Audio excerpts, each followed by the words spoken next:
The following podcast contains real reviews and the ridiculous reactions of two would-be oracles of the internet.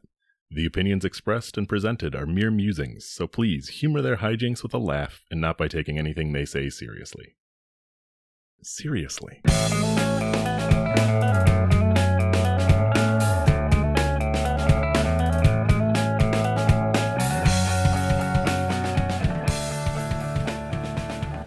Ho, ho, ho, and welcome to ReviewParty.com. I'm Brent. I'm Matt. And this week, as is tradition around Christmas, we are joined by the voice of ReviewParty.com, Chris. Hi, Chris. Hello, I am Chris, the man for whom Christmas is named for. May not be true. Yeah, it's... man, it's not getting any cheaper getting you on the podcast every year with all your... a lot of commitments this time of year. Exactly. You think the old man in the sleigh has got it bad. Last year, I lobbied my wife to start referring to my birthday as Mas Chris para uno año. She is not on board.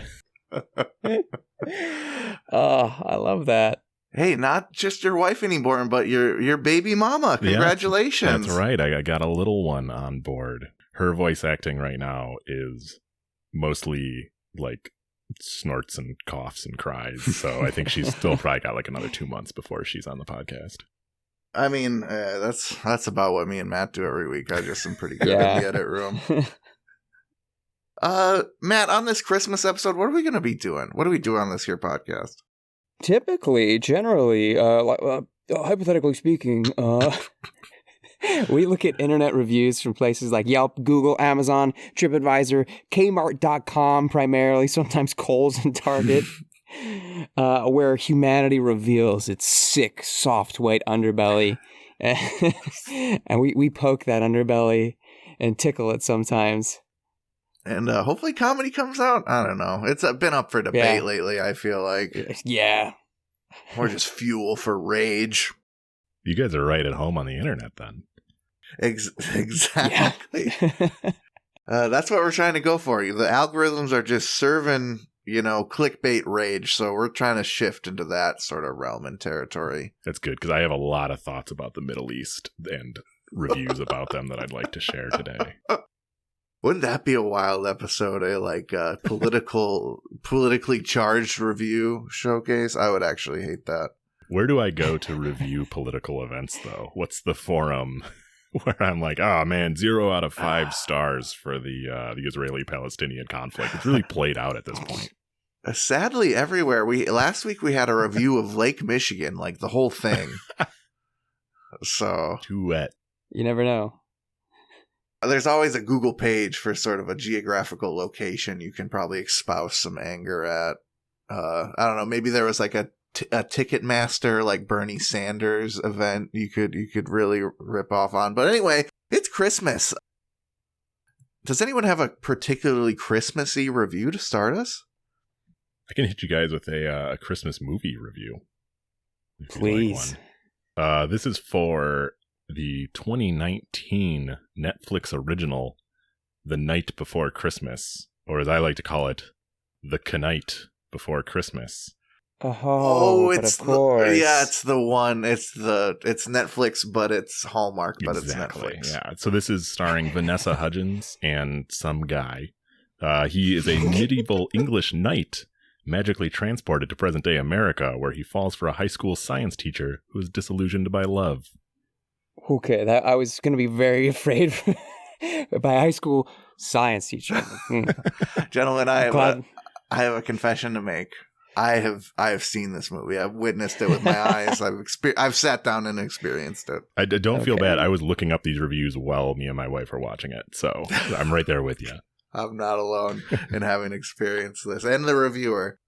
This is a short but sweet review from Matthew's Silver Hammer on IMDb. Matthew's Silver Hammer gives A Night Before Christmas 2 out of 10 stars. So bad, ... It's bad. Vanessa Hudgens is so thirsty, she'll let a dangerously insane homeless man live with her if it means she might get laid. Half a star upgrade for Before Christmas, though, which is pure poetic genius. That's all Matt's got to say. And Matt, I brought this up because I wanted to know if you had any other thoughts to back up your review, or if you still feel it speaks for itself. Yeah, as you know, I am the owner of Matthew's Silver Hammer. Bang bang.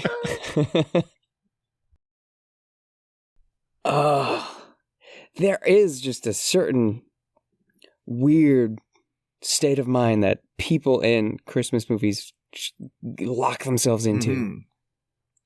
Yeah, they're almost what is it? Magical realism by nature. That's exactly what I was gonna say. It's like intro to magical realism for like poorly read Americans. Just every single time you're gonna come downtown for the big Christmas tree fest. Gotta try the hot cocoa or the cider because we gotta decide which is the town drink for this year. Do they really do that? Oh, what script writers are like? Oh, this is some good stuff. I'm sure this is a well-trodden sort of bit, but if I lived in the Hallmark Christmas town, the movie would be a Grinch knockoff, and I would be that guy. I would be the Grinch. I wouldn't be putting up with that kind of stuff. I don't care about Aunt Nessie's hot cocoa recipe that only comes out. I don't give a shit, bro. I'll get some name. You don't want to save the lodge, save the farm, save the bed and breakfast. I got my own shit to worry about.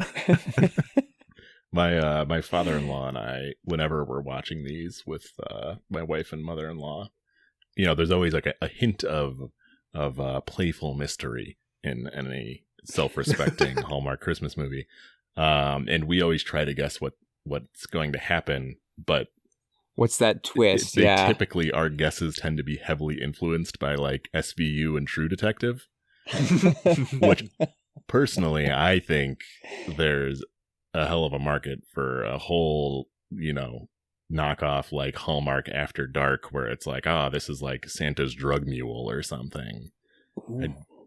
There's something out there. If you're a movie producer and you're listening to this, please send me money and then make those movies. Yeah, instead of the regular misunderstanding where someone left their laptop open and someone else saw an email and they needed to explain. How about drugs, or like they have a scar where their kidney should be.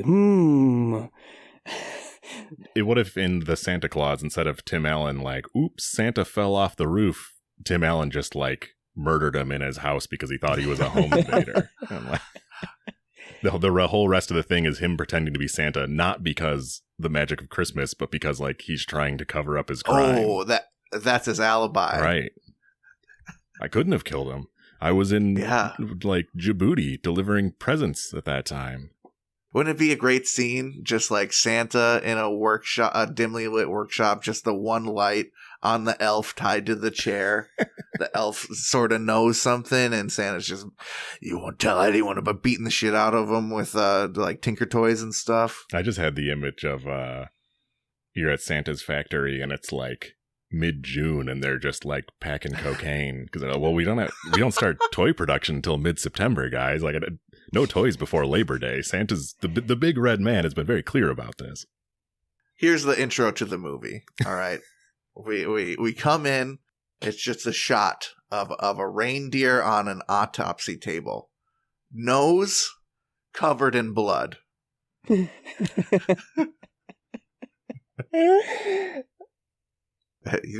sold. They it's got the little tag on the air. They says his name. They flip it up.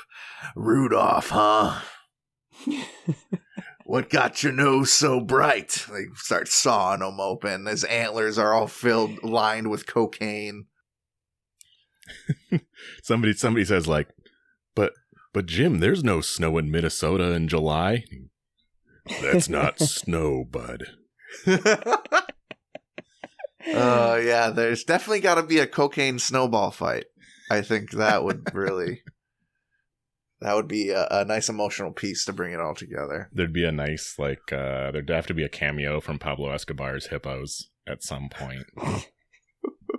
And which would be good, too, because all of the Christmas movies take place in, like, New England or the Chicago suburbs, so we could finally get some, non-North American representation. Yeah, I really think there needs to be more, like, Las Vegas, California Mexico Christmas movies, There aren't too many. I do appreciate how many name dropped like Chicago suburbs there are in Christmas movies sometimes. Yes. It's like, I know that places makes me feel good. There is, I know everyone out there is saying, but there is a Bruce Campbell Christmas movie, like Christmas on the Bayou. Love it. Which obviously is on the Bayou. Does this feature Bruce Campbell doing a Cajun accent? Because that's going to go right to the top of the watch list. It does. Oh, yes. And it's not bad. What a guy. All horrible Christmas movies considered that I've seen these past handful of years, it's not the worst. Love it. Looking at this knight's haircut, though, from Night Before Christmas, to bring it back. Yeah. They didn't have to do him dirty like that. He literally looks like a medieval peasant with that mop on his head. He's so peasant-like, and I did want to touch on, before we moved on, the homelessness factor. The first, 2 acts of the movie are just, this guy traveled from a different... And she's basically, keeping a dog man who doesn't know basic manners in her home, and he's making a mess, and that's the whole movie. I can't imagine a more uncomfortable situation for me. He's also very... Now, I'm a bit of a history nerd. He's very knightly in the classical sense, but they put him as coming from a very specifically unknightly era. He's like an Arthurian knight, but he's 700 years too late. And it bothered the, the now looming middle-aged father in me, who is just excuse me, but he was almost certainly a mercenary and he would not have been wearing that kind of armor. Thank you very much. Hey, I'm glad there's dads out there like you, man. It did look a bit crusadery to me. To your comment about the hair, I think literally their entire research about medieval knights was just looking at a couple of stills from A Knight's Tale. And then they just called it good. All right, yep, we got a guy who looks vaguely like a Kirkland brand Heath Ledger. Let's roll. He is such a Kirkland Heath Ledger. With that UFC fighter, that Scottish or Irish UFC fighter who's got the peasant mop top, he's got that haircut. Forget that dude's name, he's pretty funny though. I got a quick review here. Yeah. Very, very Christmas season. I wanted something that was close to my heart in the Christmas season, maybe slightly unique to my Christmas experience, but I'm sure many people have had. From Amazon, we got the Flexible Flyer Lightning Snow Sled. These are the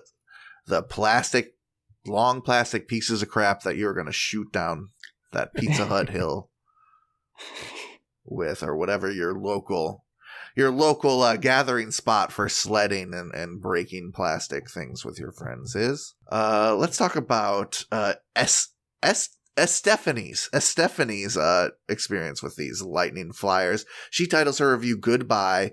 She writes, very sturdy. My kids are pretty chubby, and the two of them rode it together without breaking. Very, very happy with the purchase. I have sleds for a good while now. 5 stars. Stephanie, no. Just hold nothing back. Jeez. She is talking in quite plain terms about the weight problem her children has. Yes, that is valuable information for those of us who have chubby children ourselves, or maybe chubby our own selves. Mm-hmm. I need to know. I'm a chubby man, and I for most of my childhood I was a chubby child, but sleds were never something I had to worry about getting sort of weight checked, so to speak, off of. I was hanging out with a friend who's got a young lad of his own last winter, and we had the little saucer sled for that kid who weighed maybe 30 or 40 pounds, and I, a 230-pound grown man, had no problem going down the hill on it. How chubby are these kids? They're both running 180. They're what you might call roly-poly little kids. They're less kids than they are Pablo Escobar's hippopotamuses.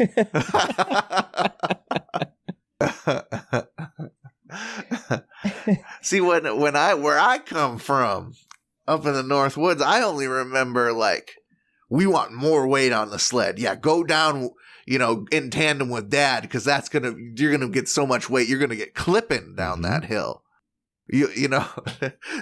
What she doesn't know, and maybe what hurts me the most, is she doesn't know that these chubby children are built for snow sled speed. This is a time where they should feel good about the extra weight that they're bringing to the table.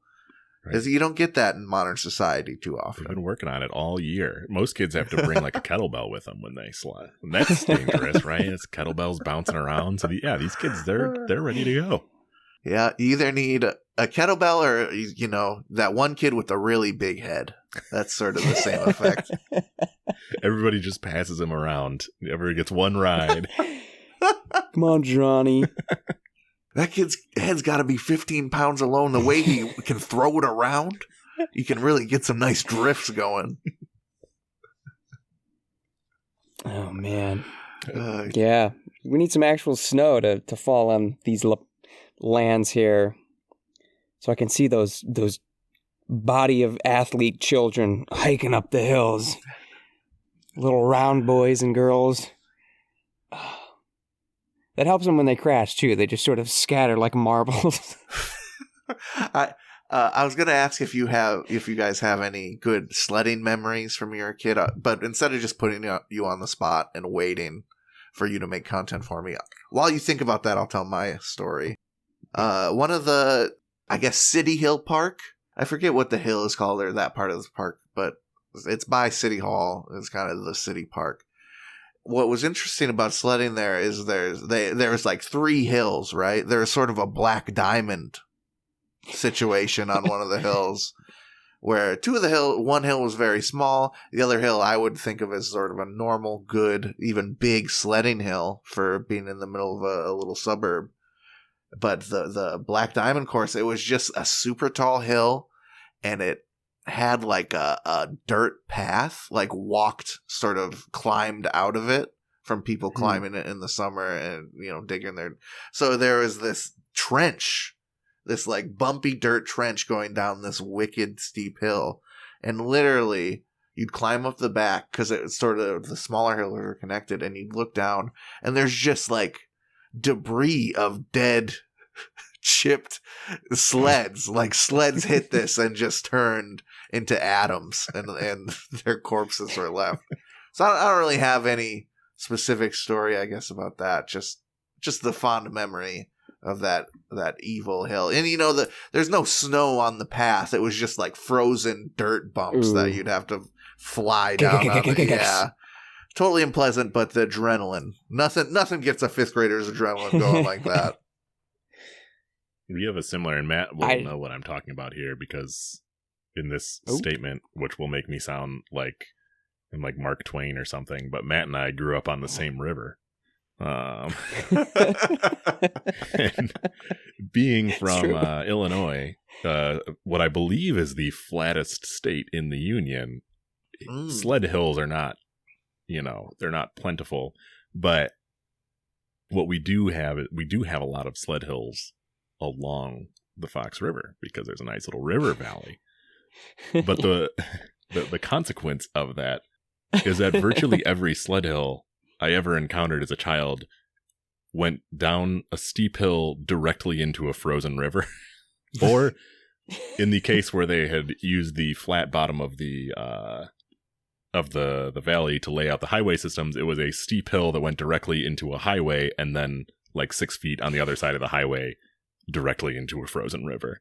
And we survived. Again, I don't have any specific stories, but I do remember always sitting at the top of the hill thinking, this could be the last one. And it never was. I imagine your kid imagination sort of runs wild as well. You picture yourself like sort of perfectly penetrating the ice and shooting to the bottom, and just like a torpedo, like bouncing, and you're like, oh, maybe I could, like, if I'm light enough and I hit at the right angle, I could get all the way to the other side of the river. Just like nature's half pipe. Yeah, see that you had that kid optimism. I was a dark, sad, scared kid. I was like, oh man, I'm gonna hit this and go to the bottom, and I'm gonna get frozen in a solid cartoon ice cube, A perfect cube. Right. Matt, hit me with your sled thoughts. Around me, we actually do have some hills. There's the Norgi ski jump. Yeah, have you ever that taken a is sled off again the ski on the jump, river, like one of those saucer sleds? I have not gone off the ski jump. And on the opposite side, there is a big hill. Gone down that and rattled my guts a few times. But just the woods around my house is fairly hilly, and there are some natural springs as well that pop up here and there. So in the winter, they only kind of freeze because the water is bubbling up from underground. And one just happened to be right at the bottom of this sick hill. So we would put a sandbag down there and sort of make a little ramp out of it. But the effect of that was just you'd launch and then sort of plop right in the middle of like swampy natural spring muck. And you're just sort of like looking on either side of the sled back and forth. Where am I going to step that my boot isn't going to sink into the sludge? And inevitably, yeah, your boot came off and you got an exposed sock and snow and muck. It was fantastic.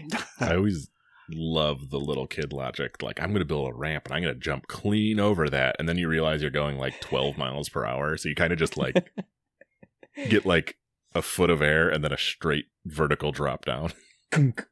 Yeah. Yeah, I feel like every time you go, you know, you got the buddies that live out in the county, out in the sticks, whatever you locally call it where you are. And they always are bragging all week at school about this sweet jump they got set up. And you go to their house all excited. Maybe there's like a sledding party happening. And I'm not going off. I got to see you go off that shit before I go it. And 9 times out of 10, that was nothing. They were nothing but tailbone busters, man. Just absolute, like, jackass murder machines. That was the, when I was out hanging out with my buddy and his little kid, we all took the sled. Well, not all of us took it over a jump. Several of us took it over a jump, and I think 100% of us regretted it.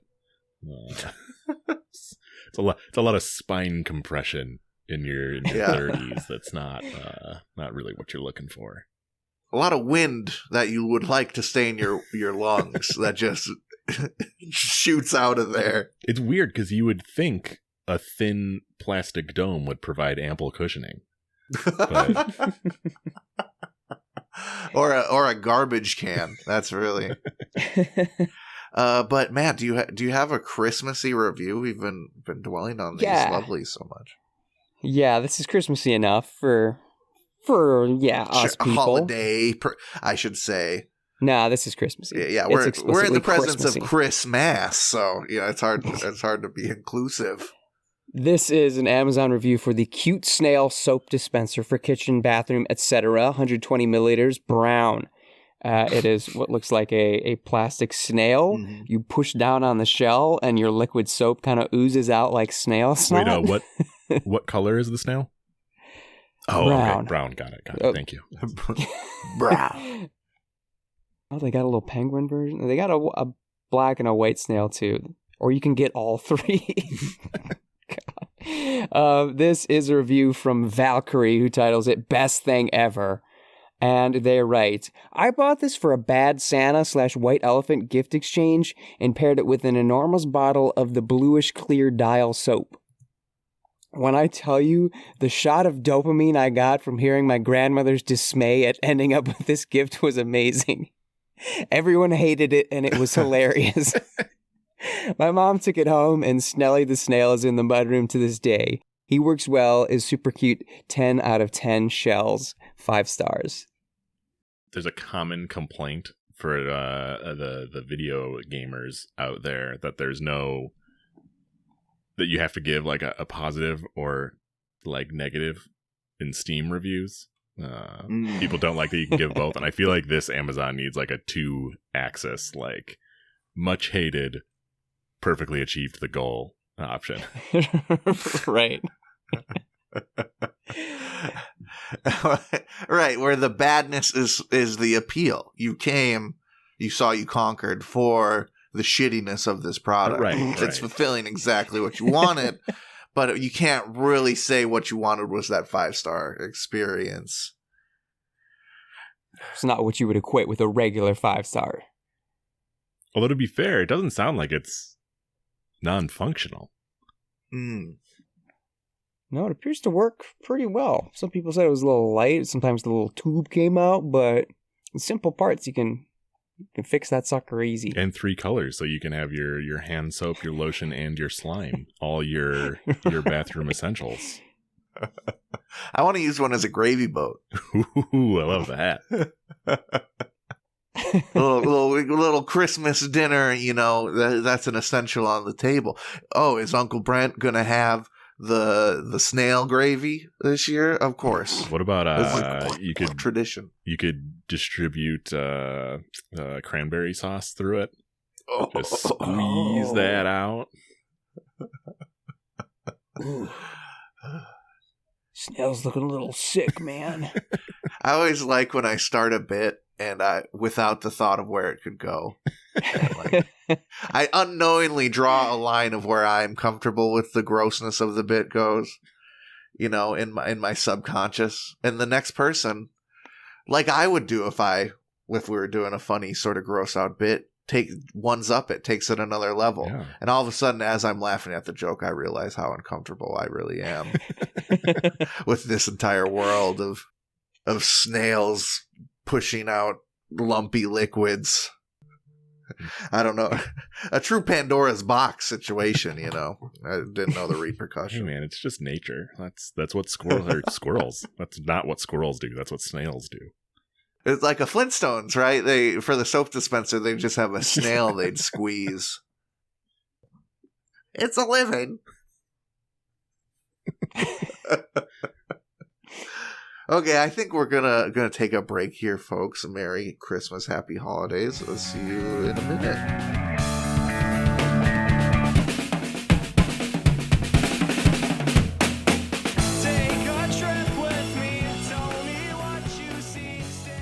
Hey everybody, thank you for listening to our lovely little podcast.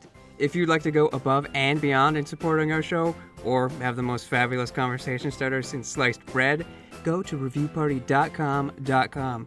Click on shop and explore some fabulous t-shirt designs. Where's your favorite place to wear a t-shirt? On my body. Mine is at the store. That is a good place to wear a t-shirt. Reviewparty.com. Click shop. Why stop there? Don't stop now. Don't stop me now, because I'm buying a t-shirt. I'm buying a shirt. Ladies and gentlemen, welcome to the second half of the episode, and welcome to Precious Max. What is Precious Max, man? Thanks for asking, Johnny. What the heck is that?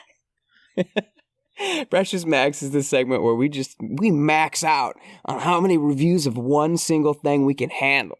I know you're thinking, that sounds like a steaming pile of reviews. That sounds like that sounds like bare knuckle letterboxing. Well, listen, little kid, those are site specific. This is for whatever site we want. So I have some IMDb reviews for a movie titled Rare Exports. Are either of you familiar with this film? I don't think so. The movie where they thaw out Santa in Finland and he's evil? This is. Yes. And I quote, "In the depths of the Korvanturi Mountains, 486 meters deep, lies the closest ever guarded secret of Christmas. The time has come to dig it up. This Christmas, everyone will believe in Santa Claus." Yeah, it is really good. I recommend it. Christmas Eve in Finland. It's in Finnish, but hey, subtitles are no one's stranger, hopefully. I started out looking at White Christmas and Holiday Inn bad reviews because I thought maybe these are classic movies that people would be strange to hate. But all the Holiday Inn bad reviews are like, blackface sucks. I'm like, well, I know. I don't need to read your review to know blackface is no good, even in a movie from 1942. But I thought maybe I should look at more modern movies to get actual real opinions. So that's how we got to Rare Exports. So I've got 3 1-star reviews. This one comes to us from Julius Augustus. They title their review, "What Did I Just Saw?" And they write, they may be not an English speaker by birth. They write, "I understand the black idea about Christmas. Sad stuff. But this movie does not make sense at all. Stuff are happening without any logic at all. The main kid has an adult thinking now, and next second is the village idiot. Bipolar actions. Last 30% of movie contains lots of naked old men. For what? Nothing is explained there. Nothing is made to make sense. The numbers of positive reviews made me watch the full movie, but I really don't understand how somebody could classify this nonsense above 2. Either is full cast of old men voting here, or the north part of Europe has a strange way to think and they consider it funny or something. For the rest of Europe, don't bother. Wasted time that I want back. 1 star." I'm kind of worried about how uncomfortable he is with the male form, I think, from all of that. There would have to be a lot of excessive male nudity for me to comment on it in a review. You know what I mean? I would have to really be, in many senses of the word, assaulted with nudity to be like, that was a little strange, you know? And I'm guessing, maybe you can correct me, that the male nudity wasn't that crazy. It's not that bad. Chris, have you seen it, or are you just familiar with it? I've never seen it. Okay. I won't spoil too much, but... there's spoilers attached to the male nudity, so it's so plot relevant. You already know that Santa is the thing that's buried and frozen, but there are other... one of the reviews might state this. There are other Santa-like figures. Turns out they're his elves, or something like that, but they're naked. But it's Finland. Everything is very dimly lit. You don't see a whole lot other than this is a naked old man in the dark. Classic Wolverine coming out of the Weapon X naked with just the most conveniently placed thigh shadows of all time. My recent experience with that is I was watching the original Dragon Ball series on Crunchyroll. And boy, is there a lot of little kid Goku dick in that original series. It's so funny to me, the 2 curved penis, where it's just the 1 half circle for the ball sack and the 1 longer half circle for the little wiener. It's so like, oh yeah, to censor the nudity, we're not really censoring it. We're just going to draw it like a Peanuts cartoon, so you don't really look at it. It is the sad trombone noise of nudity. I guess it'd be less weird if Kid Goku was hanging some serious dong. If he was drawn completely normal, but then just had a photorealistic penis. Merry Christmas. Interesting artistic choice. Here is a review from Kath Mummy Bear titled "Not a Horror." They write, it's CARNT, so I'll say it like that. "I really can't understand why people are rating this so highly. There's a thin story with no horror, unless you find naked old men particularly scary. As for comedy, there is none, unless you find naked old men funny." 2 stars. These people are making it sound like this. They got linked to lemonparty.org or some shit.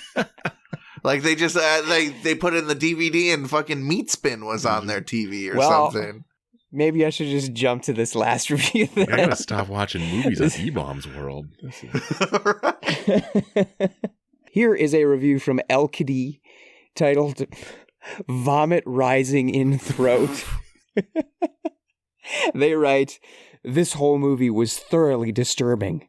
I can withstand the storyline to a point, right up until they show one of, quote, Santa's elves. They are naked old men, and I mean full dog naked. Don't watch this Santa movie with your kids. This is not a children's movie. Maybe in Finland, it's normal for kids to see full-grown men naked. Everything up to that point was okay. No amazing special effects, just one CG moment when you see Santa and a huge frozen block of ice. He doesn't even get unfrozen to interact with the plot at all. Sorry about the spoilers. I tried to reveal as little as possible, unlike the people who thought it was sensible to make a Santa movie with dozens of naked men in it. There's another classification for those kinds of movies. Gay porn. 1 star. Man, bringing out the capital GP. It is capital. Both of them. Just a scorched biblical earth phrase. Review. Also, can we revisit the first review where at the end of it, he specified this is not appropriate for anybody in Europe? Yeah. He's geographically gating his reviews. Like, listen, I don't want to talk about the sensibilities of the Middle East, all right? Maybe they'd like this, but for Europe, the EU has deemed this not appropriate. Isn't the EU sort of stereotypically infamous for like having racy TV by American standards? I was going to say, I thought like Europeans were supposed to be like super cool with that stuff. Sounds like the Finns are. There's like some Swedish children's show where the man has an extra long penis or something, and it's like a go-go gadget penis. Yeah, that's Dragon Ball. Thinking of Goku. Unlike a decent, God-fearing country like America, where all we show is brutal murder on network television. Come on, get your act together. Those German freaks are putting a titty on TV after 9 p.m. What the fuck? What if my child? Honestly, if you didn't say anything about Santa, like that, all of those reviews are basically just reviews for my gym locker room. Like, nothing like an old hairy man sort of like thrusting his crotch towards the air dryer to get a nice blow his pubes all over his pube particles all over my space. I remember, I think the first time I felt like I was like, oh yeah, I'm turning into an old man now, is when I realized that I love a good like steam room sauna. And just sitting there with a bunch of like naked Mediterranean dudes just talking about, small business. And I'm like, oh yeah, this is my element. It's hazy enough. I don't see any detail about everybody, but we all know the score in here. Right. That level of comfort is nice. It's something to be said about going to a Japanese onsen and you gotta be naked. You gotta. There's some taboo parts of yourself that you're gonna get over here, and at the end of the day, you're gonna feel better. But is that all we got for this this smut that you brought? Yeah. I've only brought 3, and I this isn't for anybody other than us. That's the Danish penis show. He like uses it as a helicopter. Anyway, I want to watch that show. Yeah. I'll get some reviews soon. I have to get this review off my chest. I saved it because it's only Christmas in name. But last episode, I have to apologize. We're not particularly PC here on Review Party. We don't apologize for anything that we do on this show. We tell it like it is. We do real comedy. But I do have to apologize. Last week was our 182nd episode, and I, with a heavy heart towards the Blink-182 community, I did not bring a Blink-182 review, and I feel terrible about it. It's been racking my conscience. So here I have the Blink-182 from Amazon, the Blink-182 Christmas box set. I hope a week late isn't that bad. I'm sorry, Mark Hoppus. We have one. This review is from some Blink fan. The sum is spelled like Sum 41. So pretty, nice. Pretty cool. I don't know why this is called the Christmas box set. Maybe they released it on Christmas. I'm pretty sure none of it has anything to do with Christmas. But this review is titled The Urethra Chronicles Volume 2 Great Buy.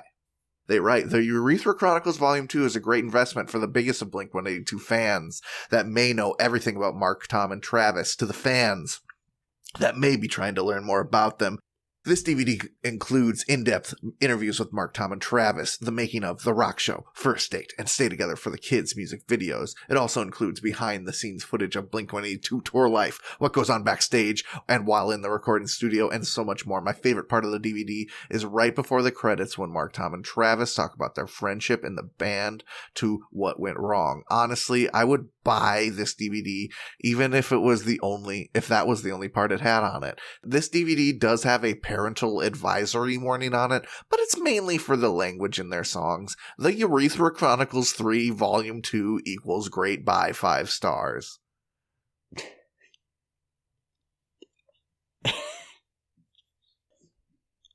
I would call myself a casual Blink-182 fan. I don't think anyone of our generation cannot say that.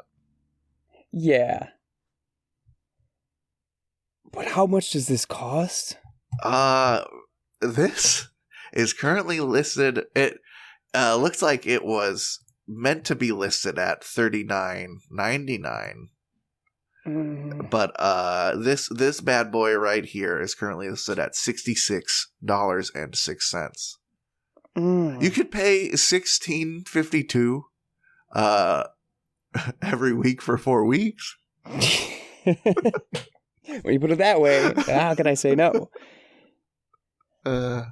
It really stuck me because, yeah, both the juxtaposition between like, hey, this is parental advisory for the language, it's the Urethra Chronicles, and also, yeah, the strange relationship this person has with their band, their favorite band, and the one that they're sort of, I feel like they're projecting it onto other people that like their music. Like, this is the way you should enjoy the Christmas Chronicles.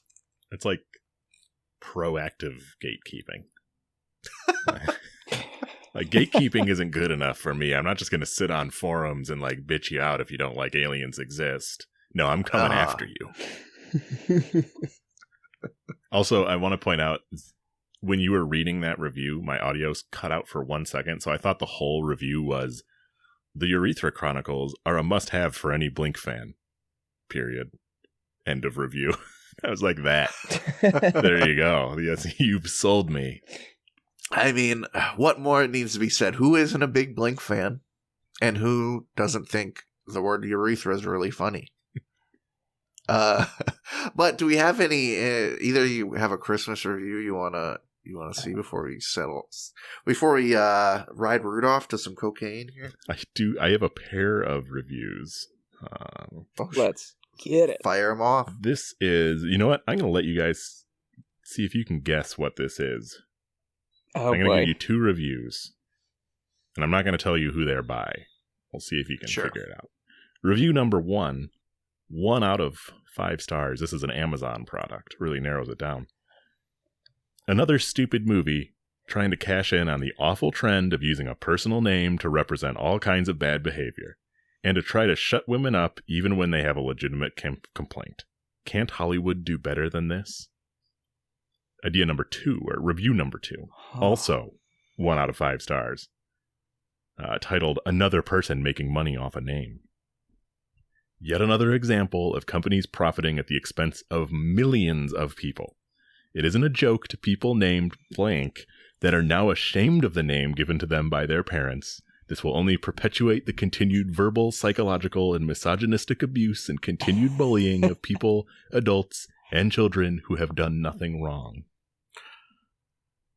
I don't know what the movie's called, but I'm sure I know a word in the title because that is a familiar scent around these parts. That is my bloodhound ears and nose has been refined to these people who will see no acceptance or any of that such in these parts. Is Karen Is Karen the name they're talking This about? is the esteemed motion picture, A Christmas Karen, featuring Michelle Sims, 4.9 out of 10 on IMDb and a 3.5 out of 5 on Amazon, rated G. Not Reviewed bad. by the latter review was by Karen Beatty.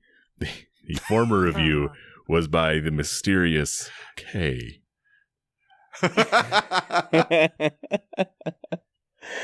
Oh, sorry, ladies. There was so many of these reviews on this. All of the reviews on this were either like, the movie's not very good, or the movie's not very good, but we enjoyed it, or by people named Karen ranting about it being named A Christmas Karen.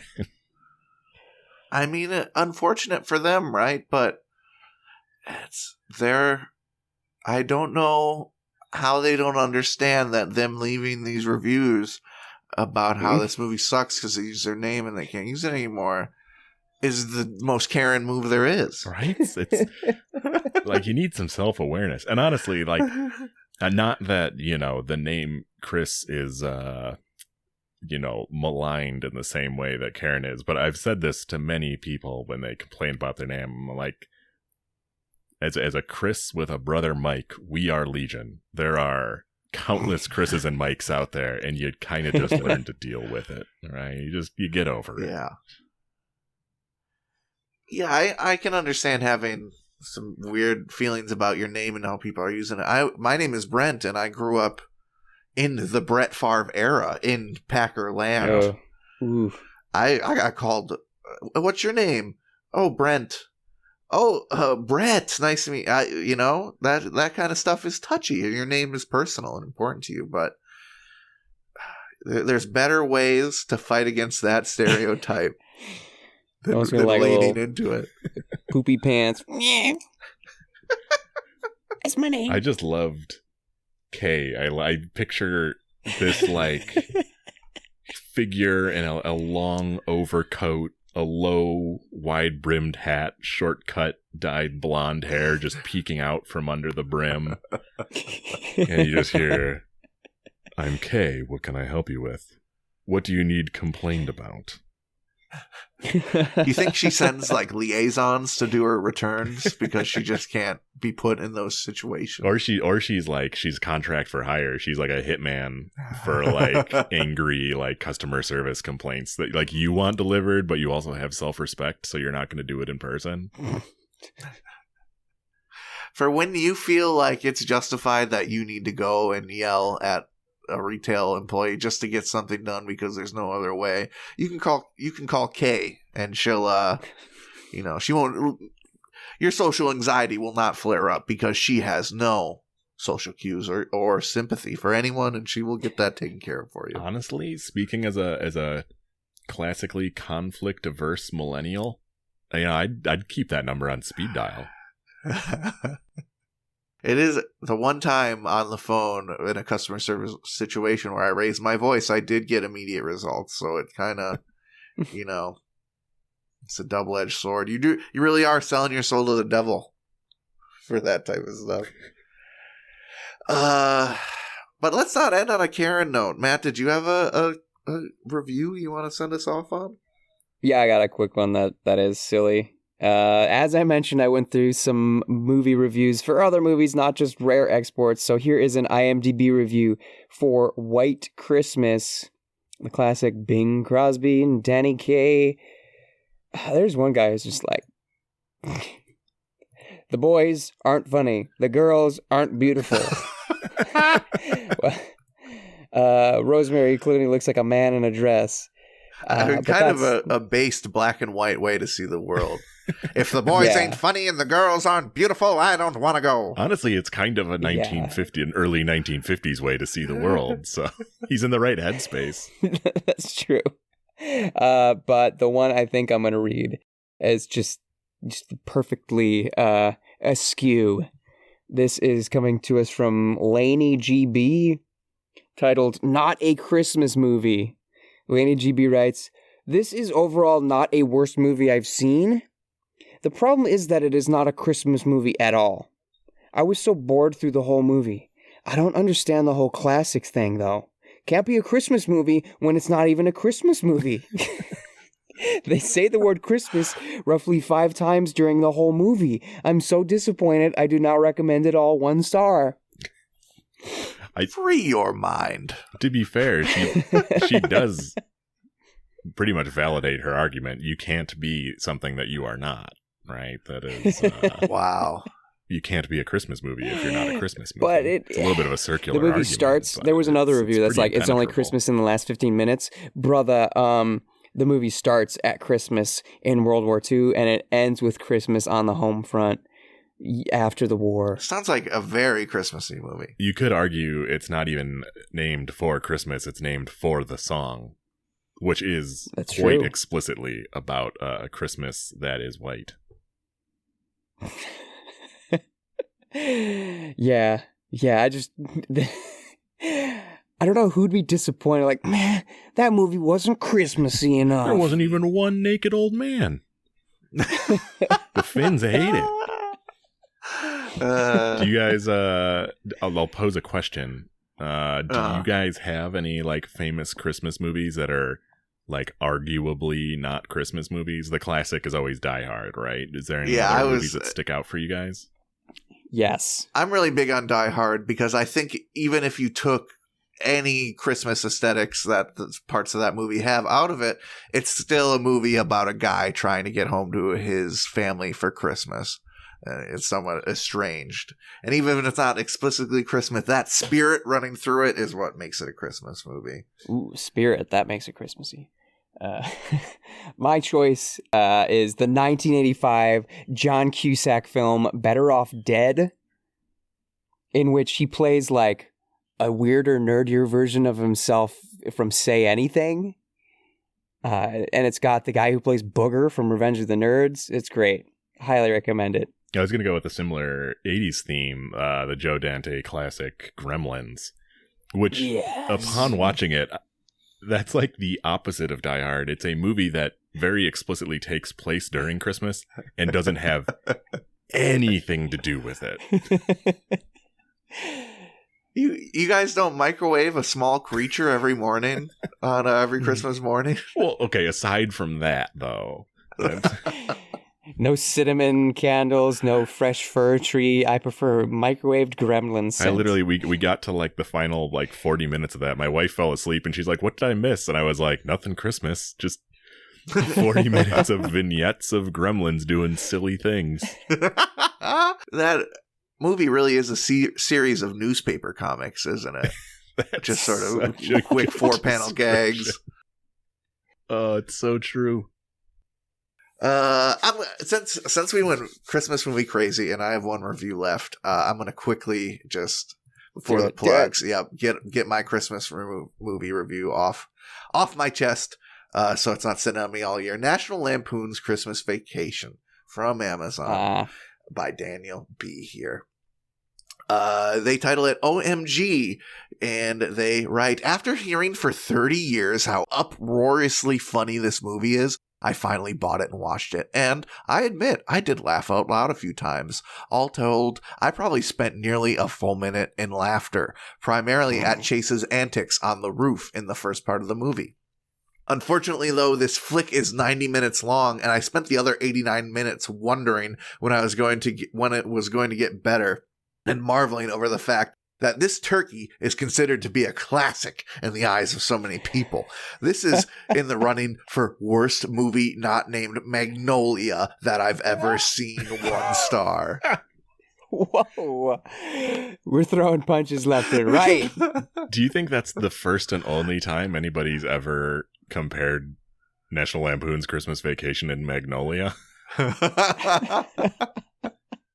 Yeah, I'm a big believer in the monkey with a keyboard theory, that everything that's ever been said has already been said, more or less. But no, I think this is definitely the first time that has happened. I sure hope so. When I review things, I'm like, oh, yeah, if you like Indiana Jones, then yeah, you'll absolutely love Parasite. They're just both movies I like. So based on that. Right. I kind of think that way too. Well, if I like something, then and you like something, then you got like everything I like. How could we couldn't be friends otherwise? Checks out. Yeah, that's what friends do, right? They have all the same interests. Yep, and if I hate something, you have to hate it too. So, sorry to all my friends, you have to give up ketchup, or you're not my friend anymore. Man, right there with you. Excellent. I think we got to end this freaking Christmas episode. Let's do it. Big thanks to Chris for being here. Thank you, buddy. Thanks for having me. You know, merry holidays, happy Christmas, all the good cheers to everyone, you guys included. Yeah, definitely. Yeah, I'm sure I'm supposed to say some good banter back to that, but I'm just going to start the plugs. Do you have a plug?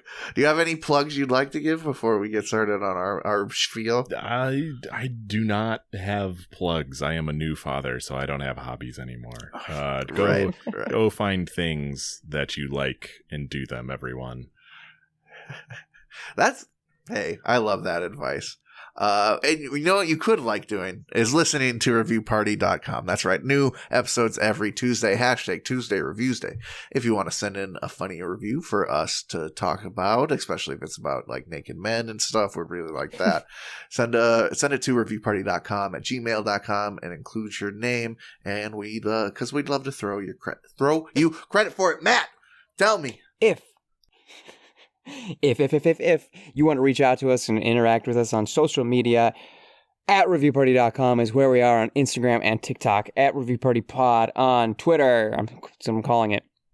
We're on Letterboxd, just search Review Party, and we've got a website with so much on it, reviewparty.com, episodes, blog, blue, fun.